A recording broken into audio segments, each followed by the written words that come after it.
Suatu hari, anak saya berjanji hanya akan menggunakan ponselnya selama 30 menit. Namun ketika waktu yang disepakati berlalu, ia masih asik saja dengan layarnya. Saya pun menegurnya dengan nada yang tegas, mengingatkan bahwa janji harus ditepati. Di tengah teguran itu, ponsel saya berdering. Ternyata suami saya menelpon. Nah, seketika suara saya menjadi ramah dan hangat saat berbicara dengannya. Namun setelah telepon selesai, saya kembali menegur kepada anak saya dan melanjutkan pembicaraan tentang komitmen dan tanggung jawab dengan nada yang tinggi dan tegas. Kok bisa ya emosi berubah dalam sekejap?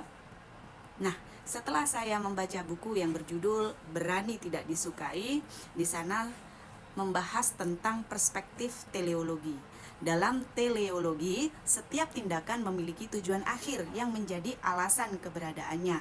Kemarahan ibu terhadap anak bukan sekedar luapan emosi, tetapi sarana untuk mendidik, memastikan anak memahami aturan, disiplin, dan tanggung jawab. Saat berbicara di telepon dengan pasangannya, ia menyesuaikan diri karena ada tujuan sosial yang berbeda. Menjaga hubungan baik, menunjukkan kesopanan, atau bahkan mempengaruhi kesan yang ingin ia berikan. Setelah telepon berakhir, tujuan awalnya terhadap anak tetap relevan, sehingga ia kembali ke mode mendidik yang tegas. Dan untungnya, ada tokoh yang terkenal dalam konteks ini. Fenomena ini bisa dibandingkan dengan Margaret Thatcher, yang dikenal sebagai The Iron Lady. Dalam dunia politik, ia terkenal tegas, tak tergoyahkan dalam prinsipnya. Namun dalam situasi diplomatik, ia mampu menyesuaikan komunikasinya agar lebih lunak tanpa kehilangan kekuatan yang ia miliki.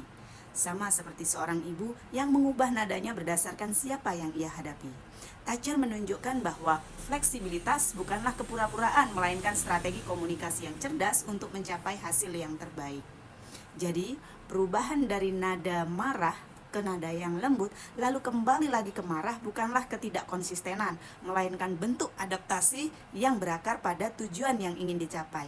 Ini adalah seni komunikasi yang didorong oleh teleologi. Bagaimana setiap tindakan manusia memiliki maksud yang lebih besar dari yang terlihat.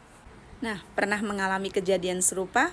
Yuk bagikan pengalaman Anda di kolom komentar ya.